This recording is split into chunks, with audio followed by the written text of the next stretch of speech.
Good morning. My name is Anna Proctor, and I am talking to you today about making inferences.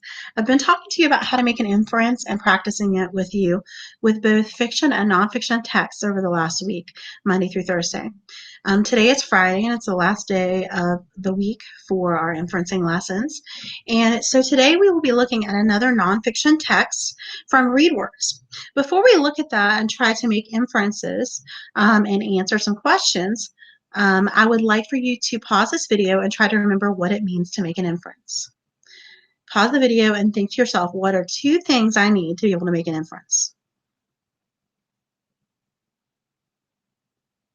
Now that you've paused the video and done that, you should be able to remember or should have thought of using both text evidence or the proof from the text, the clues from the text, and along with your background knowledge, also known as your prior knowledge or what you already know. So use what you already know about the subject, plus you use your clues from the text, which is your text evidence. You need at least one piece of text evidence in order to make an inference. So looking back at the definition from our video from the beginning of the week, an inference is an educated guess we make from evidence in front of us while accessing or using prior knowledge. Prior knowledge is what we already know of the subject. Sometimes it's referred to as background knowledge. This is at minute 1:03 of the video from Teacher Tube on making inferences. And you need to always remember that prior knowledge plus text evidence equals an inference. So you use your prior knowledge or your background knowledge plus your text evidence or proof from the text to be able to make an educated guess about what the author is trying to say. So you are reading between the lines. That's what making an inference is. You usually need at least one piece of text evidence. It's even better to have two or more.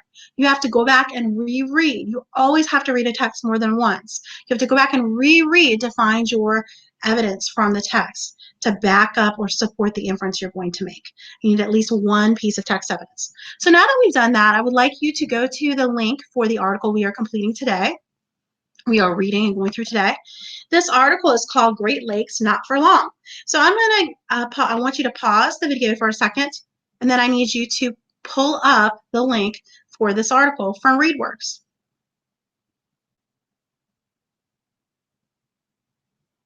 Now that you've done that, let's look at the title. Great Lakes Not for Long. So this is a nonfiction article, which means it's factual. It does not have opinions, and the facts in the article can be proven.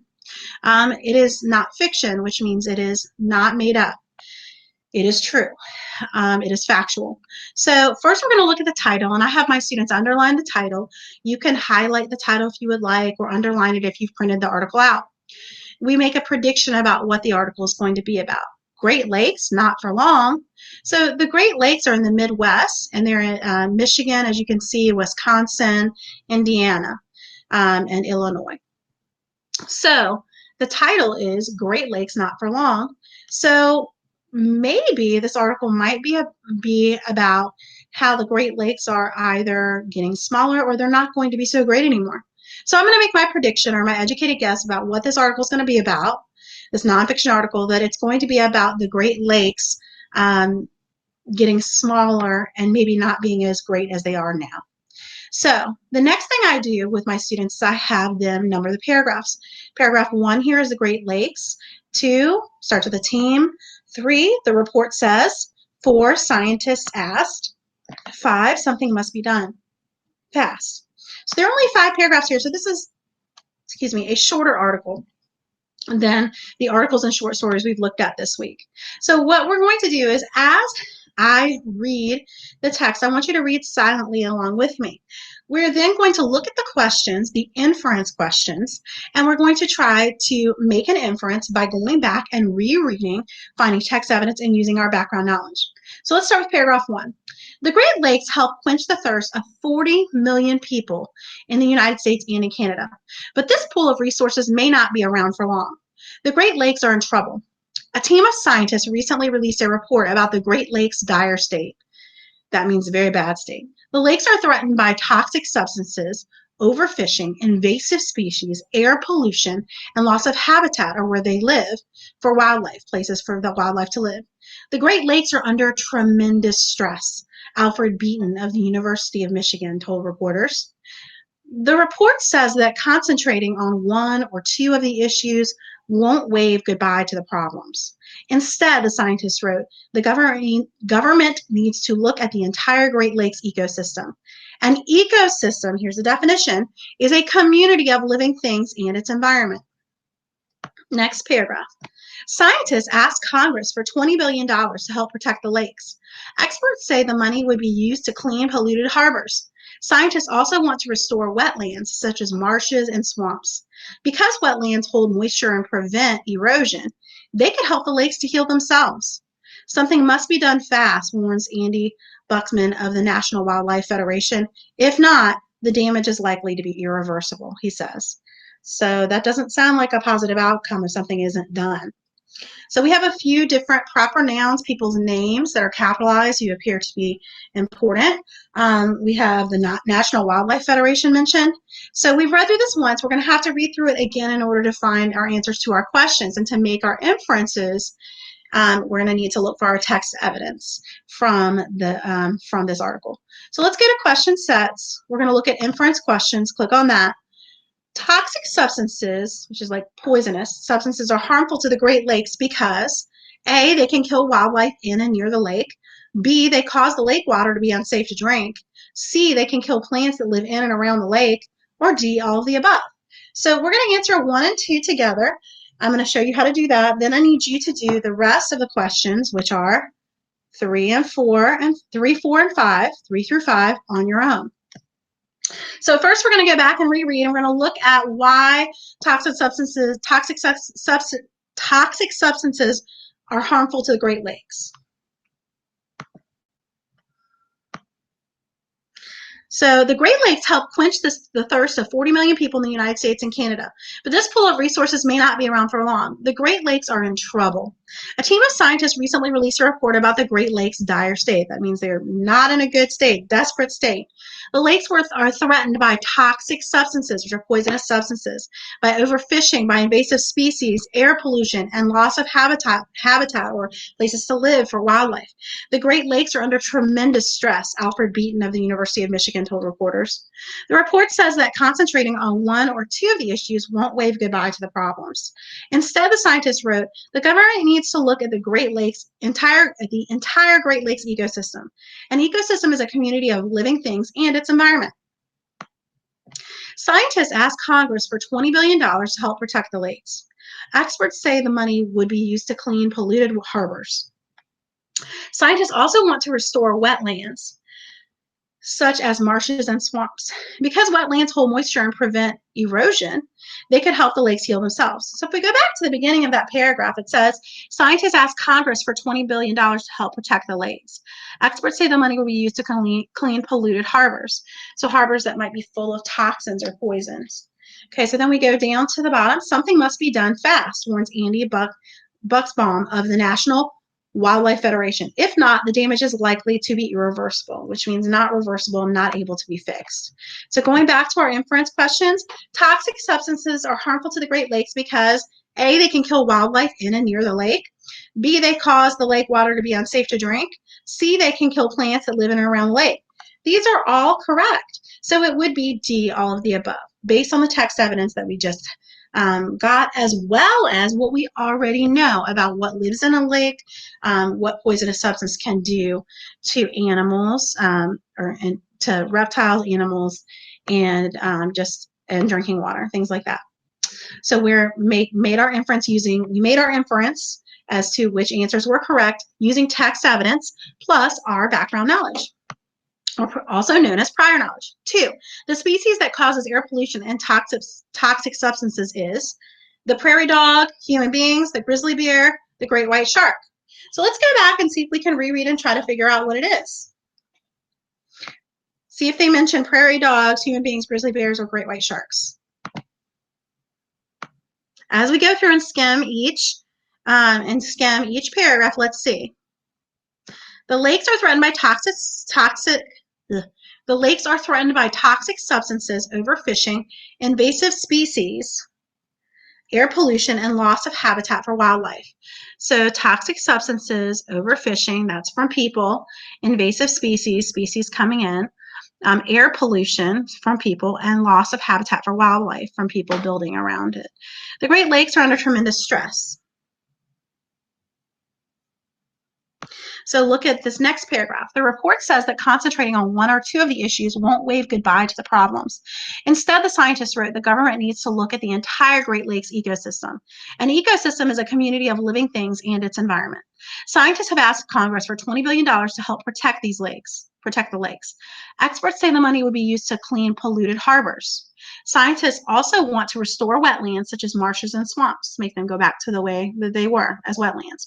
Because wetlands hold moisture and prevent erosion. And erosion is when things are washed away, like at the beach. The beach is eroded by water, the sand. So they sometimes have to add more sand. They could help the lakes heal themselves. Something must be done fast, warns Andy Buchbaum of the National Wildlife Federation. If not, the damage is likely to be irreversible, he says. Okay, so is it the prairie dog, A, B, human beings, C, the grizzly bear, or D, the great white shark? Our best answer choice here is human beings. They don't mention the prairie dog at all. They don't mention the grizzly bear at all, and they don't mention the great white shark. All of the different things that are mentioned have to do with human beings. So our best answer choice and our best inference we can make is by picking human beings, B, based on our text evidence plus, very important, what we already know, which is our prior knowledge, also known as background knowledge. So what I need you to do now is pause the video, and you're going to look at questions 3, 4, and 5, question by question. Look at 3, read through the answer choices, go back and reread to find the correct answer. You can slash the trash and knock off the ones that you know are not correct. So 3 is, why does the author include quotes from Andy Buchbaum? Andy Buchbaum is an expert.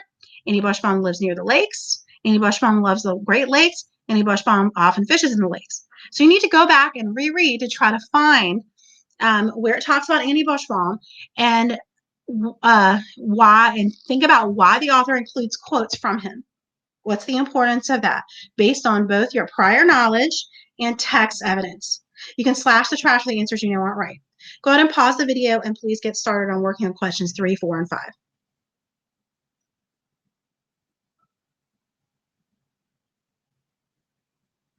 Now that you've done that, we're going to go over the answers. Number 3, why does the author include quotes from Andy Buchbaum?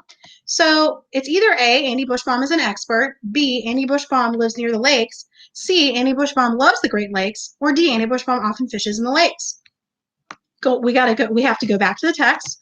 Hopefully you were able to go back to the text, reread, and try to find out what the answer is using clues from the text, also known as your text evidence, plus your background knowledge. Something must be done fast, warns Andy Buchbaum of the National Wildlife Federation. If not, the damage is likely to be irreversible, he says. So he is from the National Wildlife Federation, not National Wildlife Foundation, but he's from the National Wildlife Federation. And we need to think about why it's important that he is saying that. So go back to the question. Going back to the question, you should have already picked your answer when you paused the video a few minutes ago. A, Andy Buchbaum is an expert. B, Andy Buchbaum lives near the lakes. C, Andy Buchbaum loves the Great Lakes. We don't know if he lives near the lakes, so that one can be knocked out as being an incorrect answer. C, Andy Buchbaum loves the Great Lakes. We don't know if he loves them or not. So that's not the correct answer. D, Andy Buchbaum often fishes in the lakes. We also don't know if that's accurate. We just know what his job title is. So A, Andy Buchbaum is an expert. You should have picked A. Number 4, the Great Lakes are blank of Iowa. Northwest, southwest, northeast, southeast. So what you should have done was picked your best answer choice based on text evidence. So let's look at where they talk about the Great Lakes and where they are in relation to Iowa.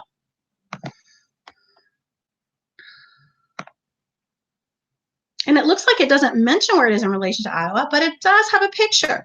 This is our text feature, a picture, and the title underneath it is Map of the Great Lakes, and it was taken, or It's an image, and Lee Hager is the one who contributed this, created this. So as we move on, looking at Iowa, here's Iowa. Go back to the question.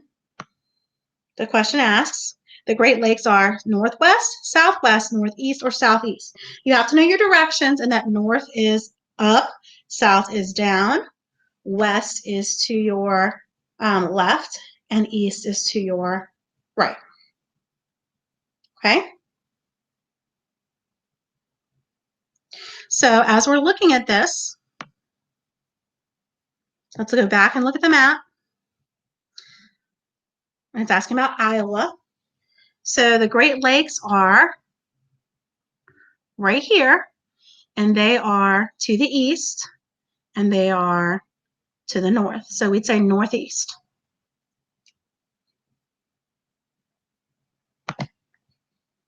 So you should have picked answer choice C. Out of A, B, C, and D, you should have picked answer choice C because it's north and east. It's not north and west. It's not south and west. It's not south and east. So you should have been able to slash the trash there. Your best answer choice is C, northeast. Number 5, how would $20 billion save the lakes? Explain. So this is a critical thinking question and an inference question.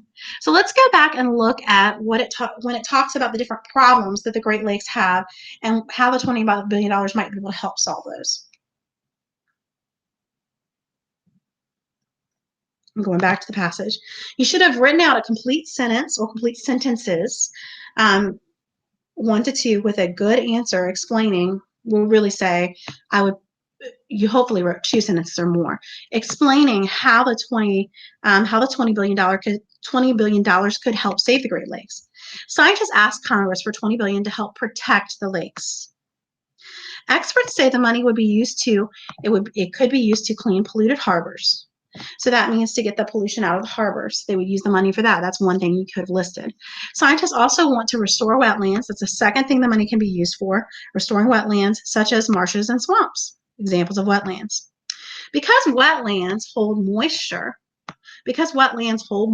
and prevent erosion, they could help the lakes heal themselves. So that's the second way the money can be used. Something must be done fast, warns Andy Bushbaum of the National Wildlife Federation. If not, the damage is likely to be irreversible. So those are 2 ways that the $20 billion could help. You can also go back and look at the other issues. It talks about the lakes are threatened by toxic substances. We just talked about taking the pollution out. Overfishing, invasive species, air pollution, and loss of habitat for wildlife. So the money could also help preserve a section of wildlife for the wildlife of the great, a section of the area for the wildlife that live there, to protect it. It can protect a certain area. There are many, many ways that this money could be used to help the Great Lakes to heal themselves, as well as to help the Great Lakes continue to be so great. And our prediction was correct about this. So once again, the 2 major ways that it can help, the $20 billion could help the Great Lakes. The money could be used to clean polluted harbors. The money can be used to restore wetlands. It can also be used to combat the other problems. So specifically, the problems Great Lakes are facing are that they are threatened by toxic substances, they are threatened by overfishing, invasive species, air pollution, and loss of habitat for wildlife, which is where they live. Okay, so as we go back to our question set, you should have had that answer written down. So the next thing I would like you to do is please go to the link for the practice for this evening. This is a fiction text. It's a fiction short story called Started from the Bottom. I want you to do the same thing that we just did by underlining the title and then numbering the paragraphs. You can print this off, or you can try to do that electronically as well. There are 1, 2, 3, 4 paragraphs, and what you want to do is make your prediction, number your paragraphs, and then you're going to need to read the passage once through, then look at the first question. What type of restaurant is A Taste of Rome, and how do you know? You're going to have to go back, reread, find the paragraph where you found your text evidence, use at least 1 to 2 pieces of text evidence to find the answer, So one to two pieces of text evidence to find the answer and specifically make your inference along with your background knowledge. So you need to have at least one piece of text evidence plus use your background knowledge, also known as your prior knowledge, in order to make an inference for all of these questions. You have question 1, 2, 3, 4, and 5. This is what you're working on this evening. You should have this link. Thank you very much. It has been wonderful to be with you this week.